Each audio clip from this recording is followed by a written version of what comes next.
लढतीमध्ये 3 panel जे ते सामोरं जात आहे.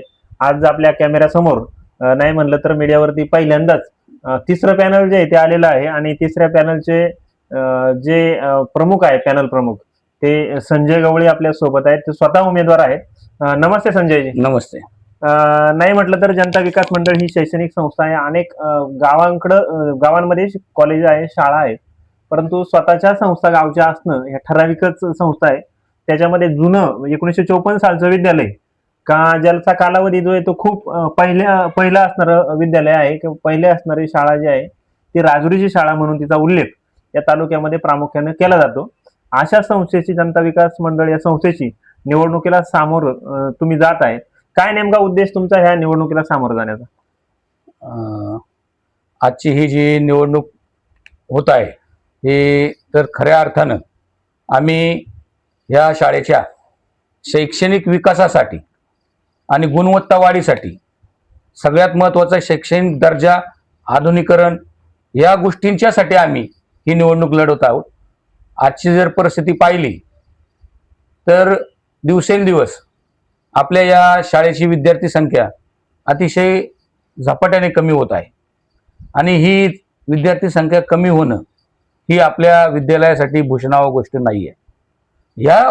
ह्या सगळ्यात महत्त्वाच्या गोष्टीसाठी की आपल्याला जे विद्यार्थी संख्या कशी वाढवता येईल आणि त्यांना विद्यार्थी संख्या वाढवण्यासाठी काय करावं लागेल, तर सगळ्यात महत्त्वाचं विद्यार्थी संख्या वाढवण्यासाठी आपल्याला आपला शैक्षणिक दर्जा उंचवावा लागेल, आपल्याला आधुनिकीकरण करावं लागेल, म्हणजेच गुणवत्तेकडे वाटचाल 100%.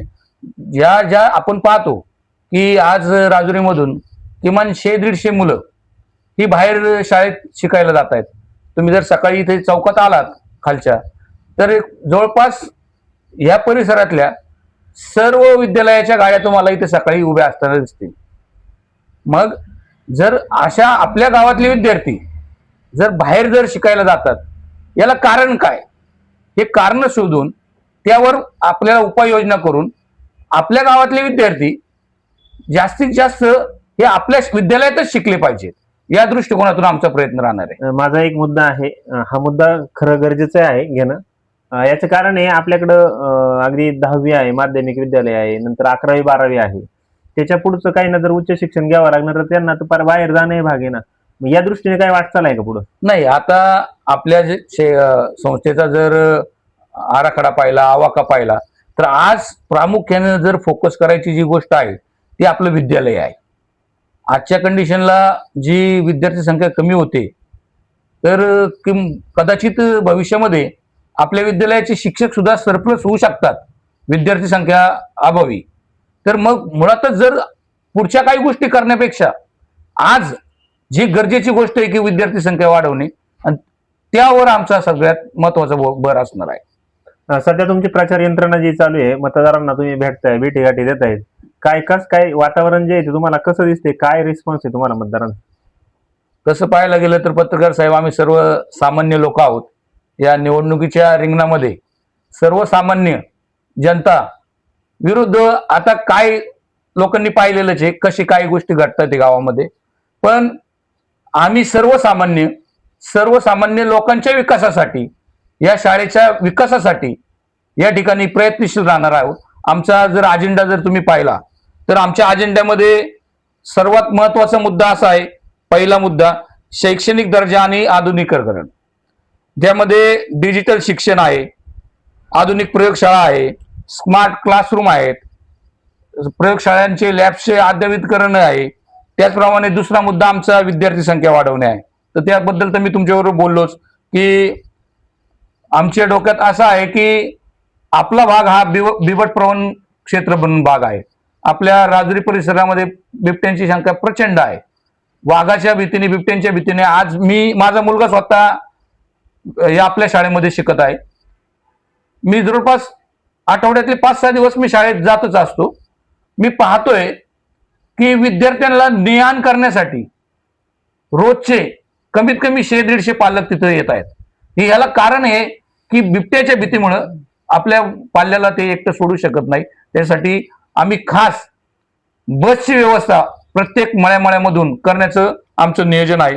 त्याच पद्धतीने पालक सहभाग आणि सुविधा म्हणजे जो आपला पीटीए असतो, पालक संघ असतो तो आणि शिक्षक संघ आम्ही हा फक्त कागदावर ठेवणार नाही, तर याची लोकशाही मार्गाने आम्ही पुनर्रचना करणार आहे आणि संस्थेच्या महत्वाच्या निर्णयांमध्ये या पालकांचं मत विचारणार आहे आणि ते मत विचारात घेऊन संस्थेची पुढची वाटचाल करणार आहे. बऱ्याच वेळा असं होतं की संस्था आणि पालक यांच्यामध्ये समन्वय राहत नाही, तर आम्ही ज्या पालकांचे विद्यार्थी तिथं शिकत आहेत अशा पालकांचं मत या महत्वाच्या निर्णयामध्ये आम्ही घेणार आहे. त्याचप्रमाणे आम्ही डिजिटल संवाद प्रणाली करणार आहे. आमचा तो महत्वाचा मानस आहे की जो स्कूल पॅरेंट्स ऍप आहे तो विद्यार्थ्यांची दैनंदिन उपस्थिती, परीक्षेचे गुण, गृहपाठ आणि शाळेच्या उपक्रमांची माहिती पालकांना घर बसल्या मिळण्यासाठी स्वतंत्र मोबाईल ऍप आम्ही घेणार आहोत, जेणेकरून प्रत्येक पालकाला हे समजेल की माझा विद्यार्थी, माझा पाल्य की शाळेत काय करतोय, त्याला किती मार्क्स मिळालेत, त्याची परीक्षा केव्हा आहे, त्याने होमवर्क केलाय का नाही, या सगळ्या गोष्टींची अपडेट त्या ऍपच्या माध्यमातून थेट आपल्या त्या पालकांपर्यंत असणार आहे, जेणेकरून ह्या सगळ्या गोष्टींचं कम्युनिकेशन होऊन त्या माध्यमातून विद्यार्थ्यांचा शैक्षणिक दर्जा उंचावला जाईल. त्याचप्रमाणे करिअर आणि मानसिक आरोग्य समुपदेशन आत्ताच्या परिस्थितीमध्ये जर तुम्ही पाहिलं तर या बदलत्या शैक्षणिक प्रवाहात विद्यार्थ्यांवर अभ्यासाचा प्रचंड ताण आहे आणि हा ताण कमी करण्यासाठी 10वी 12वी नंतरच्या ज्या करिअर निवडीसाठी विद्यार्थ्यांची आणि बाकीच्यांची जी सशे होलपट होती, या सगळ्यासाठी आम्ही पालक आणि विद्यार्थी यांना तज्ज्ञांच्या उपस्थितीत मोफत मार्गदर्शन करणार आहे. त्याचप्रमाणे हे आरोग्याच्या दृष्टिकोनातूनही विद्यार्थ्यांचा आम्ही विचार करत आहोत की आज आपण पाहिलं तर ह्या आधुनिकरणामध्ये, या रोजच्या दैनंदिन धकाधकीच्या जीवनामध्ये विद्यार्थ्यांच्या आरोग्याची सुद्धा फार हेळसांड होत आहे. तर त्यांच्यासाठी आम्ही शालेय पोषण जो आहार आहे, हा शालेय पोषण आहार उत्कृष्ट दर्जाचा, सकस, जास्तीत जास्त त्या पोषण आहारातून त्या विद्यार्थ्याचं चांगल्या पद्धतीचं त्याला पोषण मिळालं पाहिजे, अशा पद्धतीचं आम्ही त्याच्यात, आम्हाला त्या पोषण आहारातून पैसे वाचवणे, शिल्लक ठेवणे हा आमचा उद्देश नाही. आमचा उद्देश आहे की अजून त्यांना जास्तीत जास्त काय देता येईल. आता तुम्ही असेल, आपण असेल, लहानपणी आपल्याला दूध मिळायचं, पूर्वीचे जे पद्धती बदल झाले. आज जो आपल्याला जो पोषण आहार द्यायचा आहे तर त्याच्यातून खऱ्या अर्थानं पोषण विद्यार्थ्यांचं झालं पाहिजे, अशा पद्धतीचा पोषण आहार देण्याचा आमचा मानस आहे. त्याचप्रमाणे जो आपला ओपन हाऊस पॅरेंट डे असतो की पालकांना व्यवस्थापनाकडे थेट आपल्या तक्रारी आणि सूचना मांडता आल्या पाहिजेत. यासाठी आम्ही दर 3 महिन्याला पॅरेंट डे ओपन हाऊस घेणार आहोत, जेणेकरून पालक आणि व्यवस्थापन यांच्यामध्ये थेट संवाद होईल. या थेट संवाद देण्याचा चर्चा सत्र थोडक्यात 100% की पालकांचे 3 महिन्यानंतर आम्ही म्हणजे प्रत्येक क्लासचा, असे 8वी असेल, 9वी असेल, 10वी असेल, फक्त शिक्षकांबरोबरच नाही तर व्यवस्थापनांबरोबर म्हणजे विश्वस्तांबरोबर थेट संवाद घेण्याचं नियोजन या ठिकाणी आम्ही करणार आहोत. त्याचप्रमाणे या ज्या संस्थेचा आर्थिक पारदर्शकता आहे ती सुद्धा करण्याचा प्रयत्न आम्ही करणार आहे.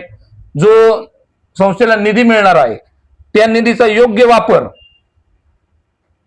नियोजन आणि संस्थेला मिळणारा निधीचा प्रत्येक रुपया हा फक्त आणि फक्त शैक्षणिक उपक्रमांसाठी खर्च केला. मी माझ्या सरपंच पदाच्या शॉर्ट टर्म मध्ये अतिशय चांगल्या पद्धतीचं काम राजुरी गावच्या पाणी प्रश्नावर केलेलं आहे आणि हे सर्व जनतेने पाहिलेलं आहे.